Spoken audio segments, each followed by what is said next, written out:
Un mois de Ramadan tragique pour les Palestiniens, terrorisés et empêchés par les forces sionistes de pratiquer leur culte. L'esplanade d'El-Quds est une autre fois envahie par les colons sous haute protection policière sioniste. Pendant près de 3 heures, des centaines de colons s'incrustent au sein de la Sainte Mosquée, escortés par les forces de police sionistes, après avoir forcé les fidèles musulmans à quitter les cours du Masjid al-Aqsa.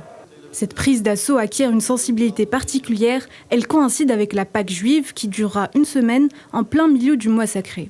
Depuis 4 jours, des centaines de Palestiniens sont attaqués et chassés de leurs mosquées par les occupants sionistes. Les responsables palestiniens les accusent de tenter de diviser Al-Aqsa, haut symbole religieux, suite aux nombreux affrontements ayant éclaté sur le site.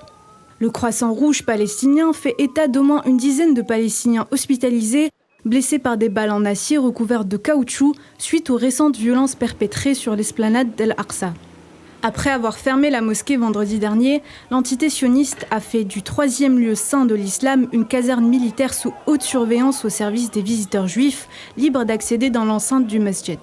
De nombreux pays musulmans, à l'instar de la Jordanie, condamnent ces actes sionistes non seulement pour leur violence vis-à-vis du peuple palestinien, mais aussi au sujet des profanations effectuées sur la mosquée.